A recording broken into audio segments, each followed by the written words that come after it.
Hey, what's up everyone? Morey Croson here, and today we're going to be going over where your elbow should be when you're throwing and how you can get there. We're going to start the video right now.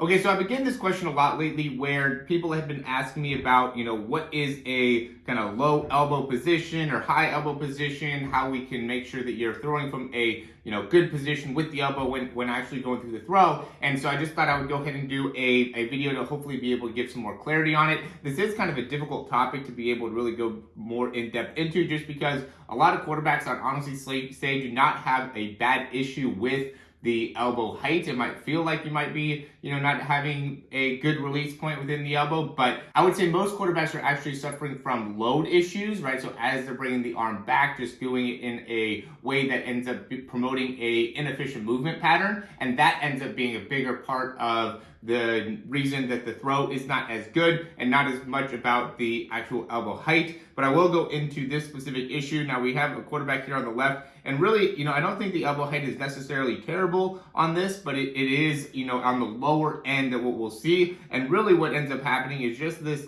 continual kind of trajectory on the same plane that I think ends up being something that is not a great thing to do when you're throwing the ball. Really what you want to be doing is you want to have some bit of a upward trajectory in the throw. So we can see Phillip Rivers, everybody always talks about his elbow height and how he doesn't throw the ball with kind of those traditional throwing mechanics. And I would actually say that his mechanics are not bad, right? Just because he's able to get that elbow up and through, he gets there in a really funky way, right? So his load would be somebody who doesn't load the ball traditionally, but at the end of the day, he gets that elbow up and through, right? And that is a super important part of being able to, and that's a super important part of actually throwing the ball effectively, is being able to make sure that the elbow is coming up and through. And again, you don't want to end up having it too much on just this like forward plane, right? Because what happens here is that you really don't get the opportunity to get very much of the actual arm into the throw. It ends up being just a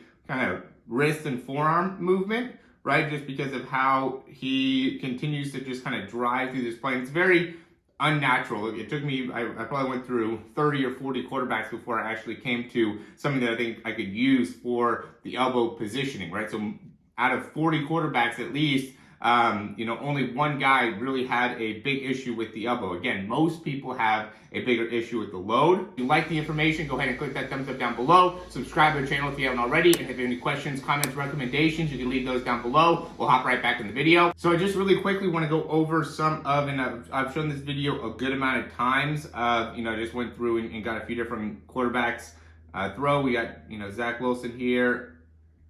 You can see where he loads, gets that elbow up and through, and then finishes through the throw, right? Not very much wasted movement. We got Patrick Mahomes, loads back, drives that elbow up and through, right? So this ends up being where you guys want to be when it comes to actually throwing the ball and really trying to avoid any type of unnecessary movement with the, ball going back, or elbow dropping down below. Those end up being the bigger things that I see with quarterbacks that's really impacting their power, right? We can see Josh Allen here again, just driving that elbow right up and through. So just notice how effective all these guys' throwing motions are. There's just no wasted movement, right? And that ends up being, again, the biggest thing that I see is just way too much wasted movement in the throw. It's not that the elbow is too low or elbow's too high. I see guys that don't get very good wrist flicks, right? Aren't able to get the wrist in the right position. And that's something that I think is really unique to being able to really slow down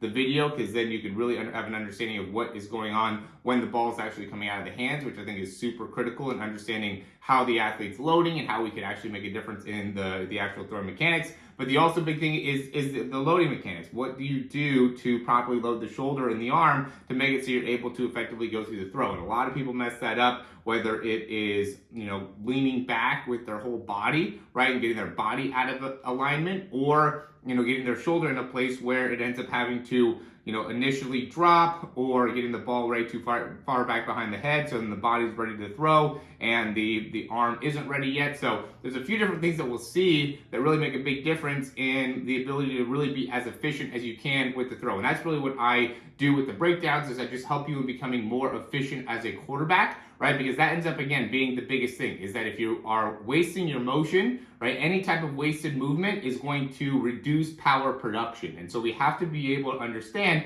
how to be as effective and efficient as we can from a throwing perspective in order to really maximize power. It's the same thing with jumping or any type of force producing movement, right? You have to be able to be very, very deliberate in each movement that you're making. So if you take any type of additional movement, again, that's just going to end up weakening your ability to throw the ball either as far or with as much velocity. And so once you do that, then that ends up being the part of the throw that you can't end up fixing, right? You will end up having to continue to work on whatever your inefficient movement pattern is until you can actually understand how to get through it and how to fix it in order to actually see improvements within your throwing mechanics. So that ends up being the big thing that I would say you guys want to be able to work on. And with my quarterbacks, I always put a focus on the mechanics, right? There's no reason to be doing, crazy throws that will, really not transfer over into the game if you don't have the actual mechanics and the throwing velocity and distance that you need in order to get yourself to the next level. At the end of the day, what it takes to get you to, a Division I college is you got to be able to throw the ball with that velocity where you could be on one side of the hash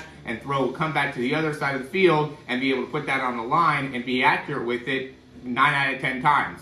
Or be able to throw that deep ball, right? You have to be able to compete with the guys that are playing at the highest level in order to actually get that scholarship. You're not going to be getting a scholarship because you're rolling out to the left, throwing a 15-yard throw to all the receivers running to the right. That's really just not what quarterback coaches are looking for at the next level. They're looking for that arm strength that's going to be able to actually compete and be able to do something in 7-on-7, 1-on-1s, things that will actually be in situational gameplay that will be, utilized at that next level. So hopefully that makes sense to you guys. And again, if you like the information, go ahead and click that thumbs up down below and subscribe to the channel if you haven't already. Big thing that I would say that you really want to be able to do if you're struggling from a mechanics perspective is to get a Zoom session, just because it'll be you and me being able to go over your actual throwing mechanics. You can ask questions, you can go over some of the main things that you really want to be able to improve. It's only $75, and I can promise you're going to get $200 to $500 worth of valuable expertise in being able to understand exactly what it is that you need to work on within your mechanics. I know there's a lot of people that pay, hundreds of dollars, thousands of dollars to go to these camps on weekends where you really don't learn very much about what you need to be able to do in order to really focus on making improvements in a very fast period of time.